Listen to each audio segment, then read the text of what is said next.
इचलकरंजीतील BK टोळीच्या 13 जणांना 1 वर्षासाठी कोल्हापूर जिल्ह्यातून हद्दपार।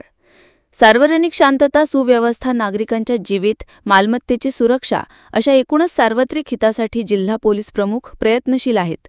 त्याचाच भाग म्हणून गुन्हेगारीच्या समूळ उच्चाटनासाठी त्यांनी गुन्हेगारी टोळ्यांवर कडक कारवाईचे आदेशही सर्व पोलीस ठाण्यांना दिलेत। त्यानुसार इचलकरंजी परिसरातील कुख्यात बीके गँग या संघटित गुन्हेगारी टोळीविरोधात गावभागचे पोलीस निरीक्षक महेश चव्हाण यांनी बीके टोळी हद्दपारीचा प्रस्ताव जिल्हा पोलीस प्रमुखांकडे दिला होता। त्याला मंजुरी देत जिल्हा पोलीस प्रमुखांनी बीके गँगचा म्होरक्या बच्चन कांबळे याच्यासह 13 जणांना कोल्हापूर जिल्ह्यातून 1 वर्षासाठी हद्दपार करण्यात आले।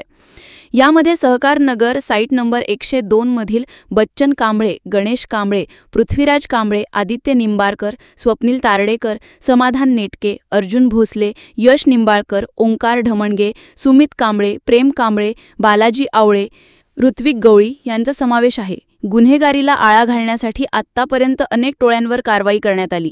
त्या टोळ्यांमध्ये 5 ते 7 जणांवर कारवाई झाली होती। मात्र बीके टोळीतील 13 जणांवर कारवाई झाल्यानं ही मोठी कारवाई असल्याचं बोललं जातंय। पोलिसांनी हद्दपार आदेशाची अंमलबजावणी करत टोळीतील 13 जणांना हद्दीतून घालवलं आहे। चॅनेलला सबस्क्राइब करा आणि परिसरातील ताज्या घडामोडी सर्वात आधी बघण्यासाठी बेल आयकॉन